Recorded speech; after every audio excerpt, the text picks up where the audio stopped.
देख रहे हैं खबर फास्ट, तेज खबर पैनी नजर। नमस्कार, आप देख रहे हैं खबर फास्ट और मैं हूं आपके साथ शमशेर सिंह। बुलेटिन की शुरुआत बड़ी खबर के साथ देहरादून से आ रही है। यह बड़ी खबर, बीजेपी समन्वय समिति की बैठक शुरू हो चुकी है। सोशल मीडिया वॉलंटियर्स के साथ समितियों की यह बैठक है। प्रदेश कार्यालय की बैठक में सभी पार्टी पदाधिकारी पहुंचे हैं। बीजेपी समन्वय समिति की बैठक शुरू हुई है, ये बड़ी जानकारी आ रही है। सोशल मीडिया पर वॉलंटियर्स के साथ समिति की बैठक है ये।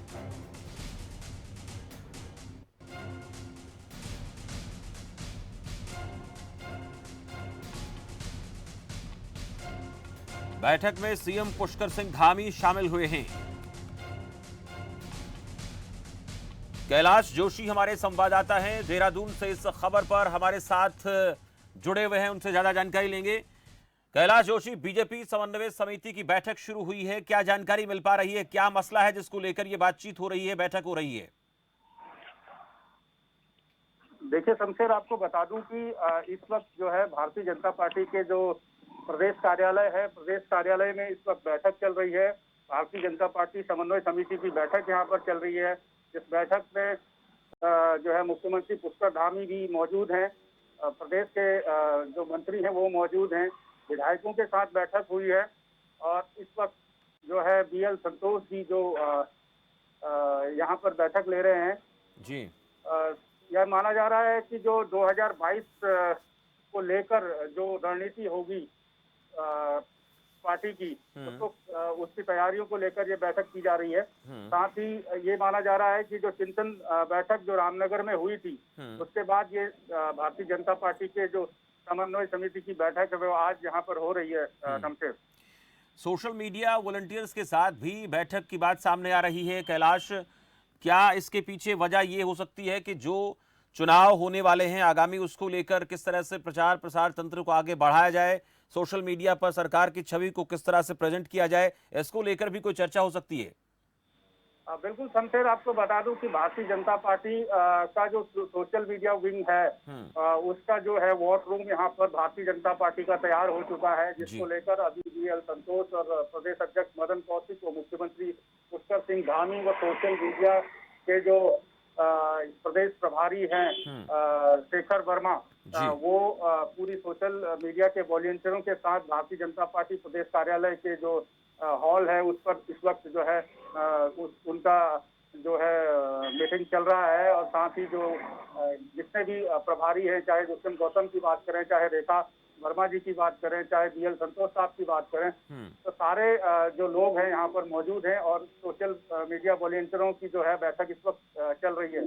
जी, बहुत शुक्रिया कैलाश जोशी इस जानकारी के लिए। तो बीजेपी समन्वय समिति की बैठक चल रही है, देहरादून से बड़ी जानकारी आ रही है। इस बैठक में खास बात यह है कि जो आगामी विधानसभा चुनाव है उसको लेकर रणनीति बनाई जा रही है, जहां तक भी जानकारी मिल पा रही है। एक और बड़ी खबर आ रही है रुड़की से, जहां विधायक के बयान पर आम आदमी पार्टी का प्रदर्शन देखने को मिला है। विधायक के बयान पर आम आदमी पार्टी का प्रदर्शन। विधायक ने रुड़की की जनता को अनपढ़ बताया था। विधायक प्रदीप बत्रा का बयान सोशल मीडिया पर वायरल हो रहा है। आम आदमी पार्टी कार्यकर्ताओं ने विधायक से माफी की मांग की है।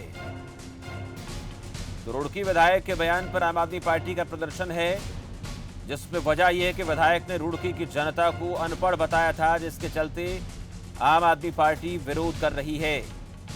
आप कार्यकर्ताओं ने विधायक से माफी की मांग की है कि वो माफी मांगें। विधायक प्रदीप बत्रा का बयान सोशल मीडिया पर वायरल हुआ है। आप कार्यकर्ताओं ने विधायक से माफी की मांग की है।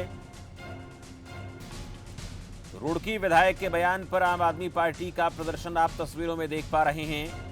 विधायक ने रुड़की की जनता को अपने बयान के जरिए अनपढ़ बताया था, जिसका विरोध कर रहा है आम आदमी पार्टी का ये विरोध प्रदर्शन करने वालों का दल। नगर विधायक ने रुड़की की जनता को अनपढ़ कहा है, वो वीडियो में साफ दिख रहा है। अगर विधायक जी को लगता है कि एडोप्टेड वीडियो है या वीडियो एडिट की गई है तो वो सही वीडियो वो डाल दें। असल में क्या है कि रुड़की विधायक की मानसिकता वही है, वो हमेशा से पहली बात तो वो बेचारे बोलना नहीं जानते, काम तो बहुत दूर की बात है, काम करना नहीं जानते, बोलना नहीं जानते, जो बोलते हैं वही फिर असभ्य बोलते हैं। तो रुड़की विधायक से हमारा निवेदन है कि वो रुड़की की जनता से सार्वजनिक रूप से माफ़ी मांगे, नहीं तो सड़क पर उतर के प्रदर्शन किया जाएगा। इस रुड़की के विधायक का जीना हराम कर देंगे हम। सड़क पर विरोध करेंगे। रुड़की का अपमानीय जनता नहीं सहेगी। रुड़की की जनता बेवकूफ़ नहीं है। रुड़की की जनता शिक्षा नगरी में रहती है। पूरी सभ्य पूरे भारत में शिक्षा नगरी कहा जाता है रुड़की को। आप रुड़की की जनता को अनपढ़ कहोगे जिसने आपको 3 बार जनप्रतिनिधि बना के भेज दिया। शहजाद हमारे संवाददाता हैं रुड़की से, इस खबर पर हमें अपडेट देंगे कि ये जो बयान सामने आया है इसमें कितनी सच्चाई है, विधायक को लेकर इसकी प्रतिक्रिया क्या है, ये जानेंगे शहजाद से। और आम आदमी पार्टी की मांग क्या है, शहजाद क्या जानकारी है? जी शमशेर, मैं आपको बता दूं, रुड़की विधायक प्रदीप बत्रा जो भाजपा से विधायक है, उन्होंने एक इंटरव्यू के दौरान रुड़की की जनता को अनपढ़ बोला है, जिसको लेकर मामला टूट पकड़ता जा रहा है जी। वहीं नगर वासियों में काफी रोष देखने को मिल रहा है और विपक्षी दल भी निशाना साध है। और वहीं आज आम आदमी कार्यकर्ताओं ने विधायक प्रदीप बत्रा के कार्यालय पर धरना प्रदर्शन किया, जिसको लेकर हंगामा काटा गया और ये मांग की गई कि या तो जनता से माफी मांगे विधायक जी। शहजाद, ये जो बयान है इसमें विधायक की प्रतिक्रिया क्या है, उनका क्या कहना है? ये बयान सही है या फिर इस बयान के साथ किसी ने कोई छेड़छाड़ की है, इसको लेकर विधायक क्या कह रहे हैं? जी मैं बताना चाहूंगा, विधायक प्रदीप बत्रा का कहना है कि मैंने इंटरव्यू के दौरान जो कहा है, रुड़की की जनता को अनपढ़ नहीं बोला है, बल्कि मैंने उन लोगों को अनपढ़ बोला है जो कि गंदी राजनीति करते हो और वो अनपढ़ ही है जी। चलिए, बहुत शुक्रिया शहजाद इस जानकारी के लिए। तो ये खबर आ रही है, आम आदमी पार्टी जो विरोध कर रहे हैं इसके पीछे वजह विधायक रुड़की है, उनके बयान को लेकर है। लेकिन उनका ये कहना है कि उन्होंने ऐसा कुछ नहीं कहा, अनपढ़ उन्होंने उनको कहा है जो इस पूरे प्रकरण को लेकर गंदी राजनीति करते हैं। बढ़ते आगे, युवा संवाद कार्यक्रम के लिए आम आदमी पार्टी नेता कर्नल अजय कोठियाल अल्मोड़ा पहुंचे। युवाओं ने उनका स्वागत किया। कर्नल कोठियाल चतय गोलू मंदिर में दर्शन के बाद उत्तराखंड नवनिर्माण के मुद्दे पर युवाओं से संवाद करेंगे। अल्मोड़ा में युवा संवाद कार्यक्रम के साथ कर्नल कोठियाल का कुमाऊं दौरा समाप्त हो जाएगा। इसके बाद कर्नल कोठियाल 31 जुलाई से 5 अगस्त तक गढ़वाल दौरे पर रहेंगे और युवा संवाद कार्यक्रम को आगे बढ़ाएंगे।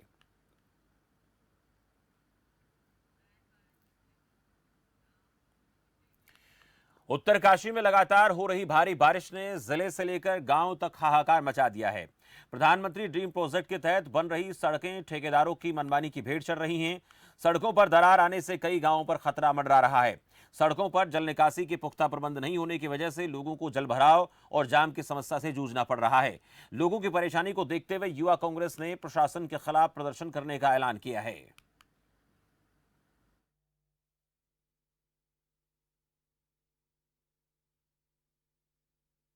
जो सड़क हमारे गांव में पीएमजीएसवाई द्वारा आ रही है, इसमें ना हमारे ठेकेदार ध्यान दे रहे हैं, ना हमारे अधिकारी, ना जेई कोई इसमें ध्यान नहीं दे रहा। इतनी हमारे गांव में दरारें आ चुकी है कि हमारा गांव खुद खतरे में है, कब रोड पे नीचे चले जाए। लेकिन फिर भी ना पीएमजीएसवाई को कोई अधिकारी इसमें सुध ले रहा है। जेई साहब, एक्शन साहब इनके कोई फ़ोन उठाने, अधिकारी कोई ना फ़ोन उठा रहा है, ना जनता की आवाज़ सुन रहा है। हमारा गाँव स्वयं इतने खतरे में कि कोई अधिकारी अभी तक सुन नहीं रहा है। और आधे ज़्यादा जितने भी पीएमजीएसवाई द्वारा काम हुआ था, नारदाने से लेकर हर चीज़, अब इतनी बरसात के मौसम में सब कुछ भेज चुके हैं और फिर भी अभी तक इनके कोई भी अधिकारी पीएमजीएसवाई के कोई संज्ञान नहीं ले रहा है। और ठेकेदार तो इनके मनमानी का काम चलता है, फिर भी फ़ोन उठाने और ठेकेदार तैयार नहीं है। मैं ये बोल रहा हूँ, अगर अभी भी पीएमजीएसवाई के अधिकारी या कोई भी, तो यूथ कांग्रेस अब इनके खिलाफ धरने प्रदर्शन करेगी और इनके खिलाफ मोर्चा खोलेगी, क्योंकि इनके मनमानी का काम अब हम बिल्कुल बर्दाश्त नहीं करेंगे। रुड़की में विकास कार्यों में गति लाने के लिए जिलाधिकारी और वक्फ बोर्ड के सीईओ ने दरगाह के विकास कार्य का निरीक्षण किया है। इस दौरान उन्होंने अधूरे पड़े कामों को जल्द पूरा करने और काम में पारदर्शिता बरतने के आदेश दिए हैं। मौके पर क्षेत्रीय विधायक फुरकान अहमद और अन्य अधिकारी भी मौजूद रहे। साथ ही जिलाधिकारी ने सभी विभागों के अधिकारियों के साथ बैठक की। दरगाह में जो है विभिन्न रिफॉर्म्स जो है करने का प्रयास था। इसी संबंध में सीईओ वक्फ बोर्ड के साथ जो है कई महीनों से जो है हम लोग वार्ता कर रहे थे। आज यहाँ पे बैठक भी किया गया है। बैठक में विभिन्न मुद्दों पर जो है चर्चा हुआ। यहाँ का जो मास्टर प्लान पूर्व में जो है एक 2005 में जो बनाया गया है, उस संबंध में जो है आगे जो है किस प्रकार का हमें इम्प्लीमेंटेशन करना है, क्या क्या प्रोजेक्ट्स करना है, इस संबंध में डिटेल्ड विचार विमर्श किया है। यहाँ इनकम्प्लीट वर्क्स भी बहुत हैं, तो वो वर्क्स भी कैसे कंप्लीट किया जाए और यहाँ पे निगरानी जो है कैसे बेहतर किया जाए, और यहाँ पे जो है जो प्रबंधन है और जो उसका ढांचा है वो किस प्रकार का कार्य हो, इस प्रकार का जो है मल्टीपल मुद्दों पर जो है काफ़ी डिटेल्ड चर्चा किया गया है। चलिए उत्तराखंड से एक बड़ी खबर का रुख कर लेते हैं। रुद्रप्रयाग में कुदरत ने रौद्र रूप दिखाया है। रुद्रप्रयाग में कुदरत का रौद्र रूप देखने को मिला है। भारी बारिश के चलते कई जगह भूस्खलन हुआ है। केदारनाथ हाईवे पर सुबह से आवाजाही ठप है। हाईवे पर व्यवस्था दुरुस्त करने में प्रशासन जुटा है। जेसीबी मशीन से मलबा हटाया जा रहा है। तो रुद्रप्रयाग में कुदरत का रौद्र रूप देखने को मिला है। कुदरत का कहर देखने को मिला है। भूस्खलन हुआ है। तस्वीरों में देखिए आप, भारी बारिश के चलते कई जगह पर ऐसी तस्वीरें देखने को मिली हैं। केदारनाथ हाईवे पर सुबह से आवाजाही जो है वो बंद हो गई है, ठप हो गई है। रुद्रप्रयाग में कुदरत का ये कहर आप देख सकते हैं। किस तरह से लैंडस्लाइड आप देख पा रहे होंगे। नरेश भट्ट हैं हमारे संवाददाता रुद्रप्रयाग से। इस खबर पर हमें ज्यादा जानकारी देंगे। नरेश, हाईवे पर व्यवस्था दुरुस्त करने की कोशिश कर रहा है प्रशासन, लेकिन जिस तरह से ये भूस्खलन हुआ है इससे आवाजाही ठप हो गई है। फिलहाल क्या स्थिति है वहां पर? जी, मैं आपको बता दूं कि लगातार बारिश होने के कारण राष्ट्रीय राजमार्ग, चाहे ऋषिकेश बद्रीनाथ के राष्ट्रीय मार्ग की बात करें या रुद्रप्रयाग गौरीकुंड राष्ट्रीय मार्ग की बात करें, तो पहाड़ियों से भूस्खलन होने के कारण जगह जगह सड़कें अवरुद्ध हो रही है। भले ही यहाँ पे विभागों के द्वारा तो कुछ ये घंटों के लिए ये राष्ट्रीय राजमार्ग खोले जाते हैं, लेकिन फिर पहाड़ी से मलबा आने के कारण कहीं ना कहीं ये अवरुद्ध है, जिससे कि चमोली और रुद्रप्रयाग की खासतौर से बात करें तो लोगों को आवागमन के लिए दिक्कतों का सामना करना पड़ता है। अभी क्या अलर्ट है नरेश, आने वाले दिनों में और क्या स्थिति बनी रह जिस सकती है? प्रकार से मौसम विभाग ने 30 तारीख तक के लिए ये उत्तराखंड में हाई अलर्ट किया हुआ है और बारिश कई क्षेत्रों में बारिश होने की अधिक संभावना को जताया। उसको देखते हुए जिला प्रशासन के द्वारा यहाँ पे जो संवेदनशील क्षेत्र है उनको चयनित करके आपने एसडीआरएफ की बात करें या एनडीआरएफ की बात करें या लोकल पुलिस की बात करें तो इन स्थानों पर चयनित कर रहे थे। सामान्य जनजीवन किस तरह से चल रहा है नरेश रुद्रप्रयाग में? बात करें सामान्य जनजीवन की तो आज भी जनपद में 2 दर्जन से अधिक ब्रांच रोडें बंद हैं, जो कि लोगों के कई लोग अपने घरों में ही ये बंद हो चुके हैं। साथ ही बात करें तो जो मूलभूत आवश्यकताओं की बात करें तो उन मूलभूत सुविधाओं के सड़क न होने के कारण कहीं ना कहीं लोगों का अब ये जो बाजारों से वो संपर्क कटा हुआ है। जी, बहुत शुक्रिया नरेश भट्ट इस जानकारी के लिए। तो रुद्रप्रयाग में क्या कुछ घटित हो रहा है मौसम बदलाव के चलते, वो हमें नरेश ने पूरी जानकारी के तहत बताया। हरिद्वार से इस वक्त एक और बड़ी खबर आ रही है, जहां कांवड़ यात्रा पर प्रतिबंध के बाद भी पहुंच रहे हैं श्रद्धालु। ये बड़ी जानकारी है। प्रतिबंध है कांवड़ यात्रा पर, लेकिन उसके बाद भी श्रद्धालु पहुंच रहे हैं। गंगा जल लेने पहुंचे 100 से ज्यादा यात्री प्रशासन ने जिनको वापस लौटाया है। रेलवे स्टेशन की बात करें तो वहां पर निकास द्वार पर तैनात पुलिस को किया गया है।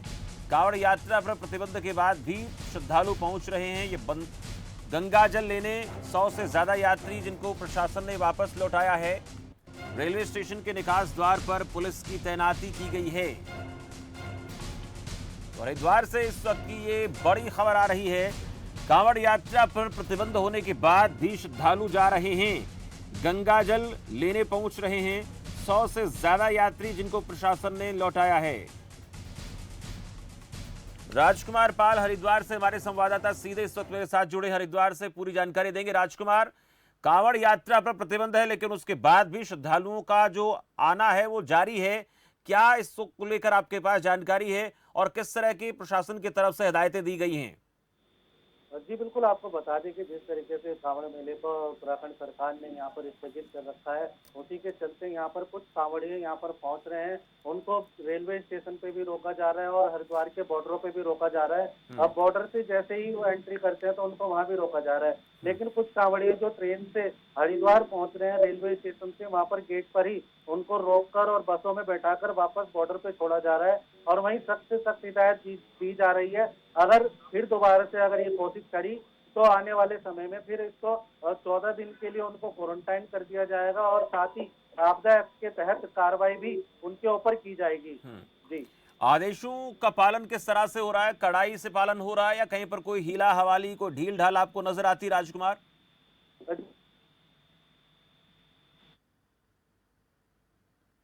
चलिए संपर्क राजकुमार के साथ टूट गया। बहुत शुक्रिया राजकुमार इस जानकारी के लिए। तो कांवड़ यात्रा पर प्रतिबंध है। और राजकुमार हमें जानकारी दे रहे थे कि प्रशासन जो है उनको वापस भेज रहा है। जो लोग बस में, ट्रेन में आते हैं उनको बस में बैठाकर वापस भेजा जा रहा है। तो हरिद्वार से ये बड़ी खबर आपको हमने बताई। लोगों को प्रतिबंध के बावजूद भी वहां पर देखा जा रहा है और उसके चलते प्रशासन मुस्तैदी के साथ काम करता हुआ नजर आता। अब तक जो खबरें हमारे पास सामने हैं, फिलहाल वक्त हो चला एक छोटे से ब्रेक का। ब्रेक के बाद जल्द हाजिर होते हैं। आप देख रहे हैं खबर फास्ट, तेज खबर, पैनी नजर। अगर कोरोना महामारी के चलते आपके या आपके किसी जान पहचान के परिवार में कोरोना से मृत्यु हुई है तो आप हिम्मत न हारें। दिल्ली सरकार आपके साथ खड़ी है। कोविड से अपनों को खोने वाले परिवारों के लिए दिल्ली सरकार ने मुख्यमंत्री कोविड-19 परिवार आर्थिक सहायता योजना शुरू की है। इससे आप 2 तरह से सहायता प्राप्त कर सकते हैं। मासिक आर्थिक सहायता। कोविड से जिन्होंने अपने परिवारों में कमाने वालों को खोया है उन्हें हर महीने 2,500 रुपए की आर्थिक सहायता दी जाएगी। एक मुश्त सहायता। कोविड में अगर आपके परिवार में किसी की भी मृत्यु हुई है तो आप 50,000 रुपए की एक मुश्त अनुग्रह सहायता राशि पा सकते हैं। विस्तृत जानकारी और आवेदन के लिए आप e-district.delhigovernment.nic.in पर लॉगिन करें। दिल्ली सरकार है आपके साथ।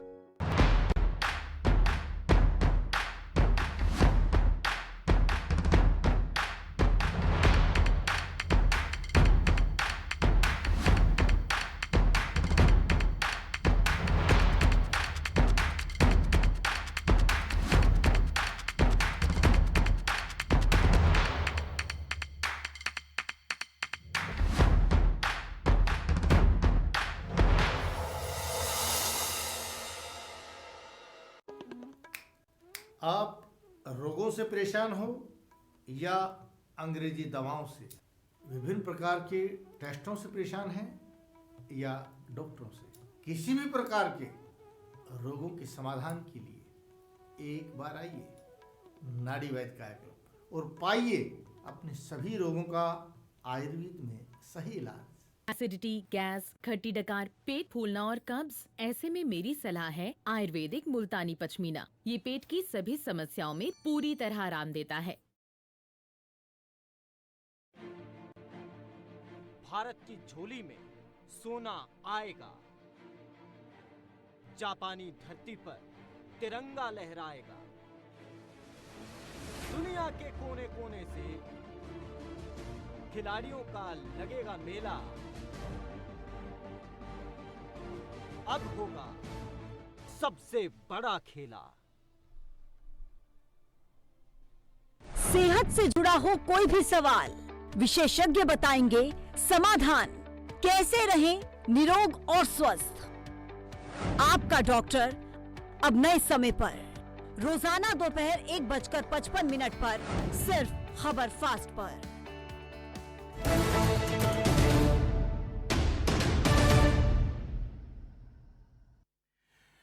ब्रेक के बाद आपका स्वागत है। बढ़ते हैं बाकी खबरों की ओर, बात करेंगे थराली की जहां सामुदायिक स्वास्थ्य केंद्र में भी अब कोरोना की तीसरी लहर से जो संभावित है निपटने के लिए प्रशासन अलर्ट हो गया है, जिसके चलते सामुदायिक स्वास्थ्य केंद्र में कोविड जांच के लिए ट्रू नॉट मशीन लगाई गई है, जिसका शुभारंभ विधायक मुन्नी देवी शाह ने किया। वहीं चिकित्सा प्रभारी डॉक्टर नवनीत चौधरी ने अस्पताल में ट्रू नॉट मशीन लगाने पर खुशी जाहिर की है।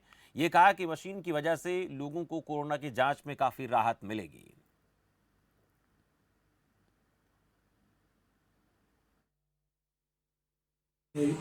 सामुदायिक स्वास्थ्य केंद्र थराली में टीबी की जांच तो होती थी पहले, लेकिन टीबी में एक सीबी नेट होता है जो कि गोपेश्वर भेजा जाता था, जो कि अभी ट्रू नेट मशीन लगी है। उसमें क्या है कि उसमें कोविड के साथ साथ उसी मशीन में हम टीबी की जांच भी कर सकते हैं, जो सीबी नेट, तो अब वो भी होनी यहाँ पे शुरू हो जाएगी। तो इससे तीनों ब्लॉक की जनता को लाभ होगा। कोरोना की संभावित तीसरी लहर से निपटने के लिए स्वास्थ्य विभाग पूरी तरह से सतर्क है और इसके चलते जिला चिकित्सा अधिकारी ने सभी सरकारी अस्पतालों का निरीक्षण किया। सभी कर्मचारियों से एहतियात बरतने के निर्देश दिए हैं और इसके साथ ही सभी अस्पतालों में ऑक्सीजन बेड और मेडिकल उपकरणों की पूर्ति करने के आदेश भी दिए हैं।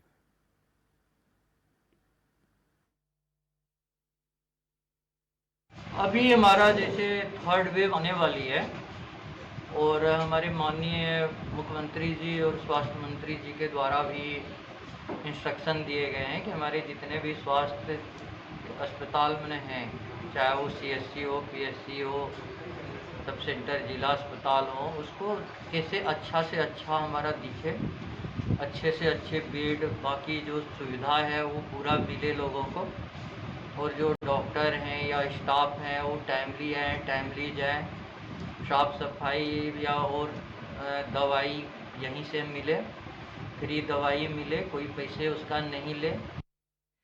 वह पहाड़ों पर लगातार हो रही बारिश से भूस्खलन और बाढ़ के कई मामले सामने आ रहे हैं। बुधवार को हुई बारिश से टिहरी जनपद के घनसाली और बालगंगा तहसील में चमियाला के पास श्रीकोटा बड़ेरा में ज्यादा पानी आने की वजह से बाढ़ जैसे हालात बन गए।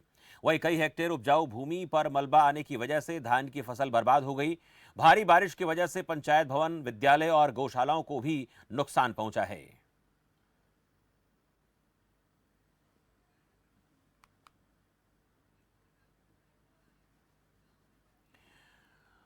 चलिए, इस बीच उत्तरकाशी से एक बड़ी खबर आ रही है, उसका रुख करेंगे। उत्तरकाशी में बादलों का कहर लगातार जारी है। उत्तराखंड में नौगांव में एक गौशाला पर भारी मलबा गिरा है। मलबा गिरने से कई पशुओं की मौके पर मौत हुई है। मलबा गिरने से यमुनोत्री हाईवे पर आवाजाही बाधित हो गई है। तो उत्तराखंड में बादल अपना कहर लगातार बरपा रहे हैं। नौगांव में एक गौशाला पर भारी मलबा गिरा है और इस मलबे की वजह से कई पशुओं की मौके पर मौत हो गई। उत्तरकाशी से विनीत हमारे संवाददाता हैं, इस खबर पर हमें ज्यादा जानकारी देंगे। विनीत, किस वजह से यह सब हुआ है? बादलों का कहर बताया जा रहा है, लगातार ऐसी खबरें आ रही हैं। गौशाला पर यह मलबा गिरा है, किस वजह से गिरा, क्या कांड है और कितनी पशुओं की मौत की खबर आ रही है? बिल्कुल शमशेर, आपको बता दूं, लगातार उत्तरकाशी में बारिश का असर खासा यहाँ पे दिख रहा है और नौगांव से लेकर मातली तक लगभग लगा रही है 7-8 पशुओं की मौत हो गई है। वहीं नौगांव में 4 गायें मलबे में दब गई है, तो वहीं मातली में चार पशुओं खच्चर थे, जो उनमें से 2 की मृत्यु हो गई है और वो मलबे में दब गई है। जी चलिए, बहुत शुक्रिया विनीत इस जानकारी के लिए। तो नौगांव में एक गौशाला पर भारी मलबा गिरा है, जिसमें कई पशुओं की मौत हुई है, खबर आ रही है। मलबा गिरा है, बादल अपना कहर बरपा रहे हैं। वहीं आपदा नियंत्रण और ऑल वेदर रोड परियोजना के अंतर्गत नरेंद्र नगर से होकर जाने वाले राष्ट्रीय राजमार्ग के संबंध में कैबिनेट मंत्री सुबोध उनियाल ने जरूरी निर्देश दिए हैं। दरअसल सचिवालय में हुई बैठक के दौरान उन्होंने कहा, कृषि, सिंचाई, पेयजल और लिंक मार्ग के संबंध में सर्वे कर रिपोर्ट पेश की जाए। इसके साथ ही भूस्खलन से बचने के लिए डीएम को एक कमेटी बनाने के भी आदेश दिए गए हैं।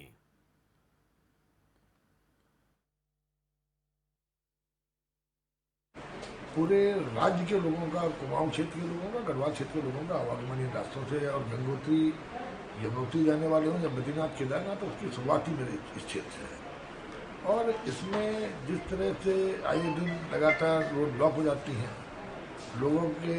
कई लोगों के बोल्डर्स गिरने से, चट्टानें गिरने से कई लोग अपनी ज़िंदगी से भी हाथ धो चुके हैं। उसको लेकर के मैंने हम काफ़ी समय उसी को लेकर फिर ये मैंने एक बैठक बुलाई थी, जिसमें बीआरओ के ऑफिसर, प्रमुख अभियंता, PWD के जो प्रमुख अभियंता हैं, और क्योंकि वो NH के भी यहाँ पर NH को भी वो देखते हैं, NHI के ऑफिसर्स थे और डिस्ट्रिक्ट मजिस्ट्रेट टिहरी के साथ साथ हमारे डिजास्टर मैनेजमेंट के जो सेक्रेटरी थे, ये भी मीटिंग में रहे। वह ट्रैफिक नियमों का पालन कराने और लोगों को जागरूक करने के लिए कोटद्वार से 3 दिन चेकिंग और जागरूकता अभियान चलाया जा रहा है। दरअसल बरसात के मौसम में लापरवाही की वजह से दुर्घटनाओं की संख्या में बढ़ोतरी देखने को मिली है, जिसको लेकर शहर में परिवहन विभाग और पुलिस प्रशासन की ओर से संयुक्त चेकिंग अभियान चलाया जा रहा है। वाहनों की चेकिंग के साथ साथ लोगों को यातायात नियमों के बारे में भी जागरूक किया जा रहा है। परिवहन के द्वारा एक संयुक्त चेकिंग अभियान आज चलाया जा रहा है। इसमें रोड सेफ्टी ऑफेंसेस में चालान काटे जा रहे हैं। अधिकतर दुपहिया वाहनों पर without helmet, drink and drive और भार वाहनों में पैसेंजर कैरी करना। वह काशीपुर में निजी अस्पतालों की मनमानी पर प्रशासन ने लगाम लगाने का काम शुरू किया है। प्रशासन को कई अस्पतालों के खिलाफ तय रकम से ज्यादा चार्ज वसूलने की शिकायतें मिली थीं। लोगों की शिकायत पर प्रशासन ने एक्शन लेते हुए मामले की जांच की है, जिसमें कई अस्पतालों पर लगे आरोप सही साबित हुए हैं। वह इस पर प्रशासन के निर्देश के मुताबिक मरीजों से वसूला गया ज्यादा चार्ज अस्पतालों को लौटाना होगा।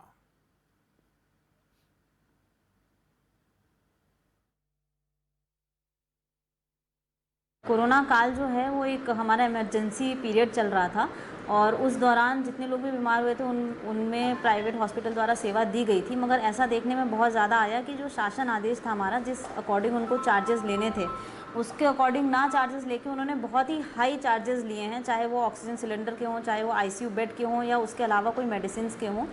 तो उसको ध्यान में रखते हुए जो हमारे मेडिकल ऑफिसर इंचार्ज हैं डॉक्टर अमरजीत, उनको हमने जांच अधिकारी बनाया था और वो जांच पूरी उनके द्वारा की गई। उसमें से 4 हॉस्पिटल्स जो ऐसे सहोता हॉस्पिटल, नव्या हॉस्पिटल, आयुष्मान हॉस्पिटल और उजाला हॉस्पिटल, इन सभी हॉस्पिटल्स के अगेंस्ट यही रिपोर्ट आई है कि सभी ने एक्स्ट्रा चार्जेस किए थे। एक जैसे हॉस्पिटल था जिसको उन्होंने चार्ज क्या कहते हैं कि 1,44,000 एक्स्ट्रा चार्ज किए, किसी हॉस्पिटल में 55,000 एक्स्ट्रा चार्ज किए, किसी हॉस्पिटल में 2 लाख एक्स्ट्रा चार्ज किए। तो इन सभी क्या कहते हैं जांच को करके प्रार्थी को बताया गया। प्रार्थी ने भी हॉस्पिटल को अप्रोच किया। अभी स्थिति ऐसी है कि जो 5 प्रकरण हमारे पास थे, पांचों के पांचों प्रकरण में हॉस्पिटल द्वारा बाकायदा जितने पैसे उन्होंने एक्स्ट्रा चार्ज किए थे उसको लौटा दिए गए हैं। इसके अलावा अगर प्रार्थी चाहता है तो वो हॉस्पिटल के अगेंस्ट कानूनी कार्रवाई भी कर सकता है। चलो फिलहाल इस खास बुलेटिन में मेरे साथ इतना ही। देश दुनिया की तमाम खबरों के लिए आप देखते रहिए खबर फास्ट। नमस्कार।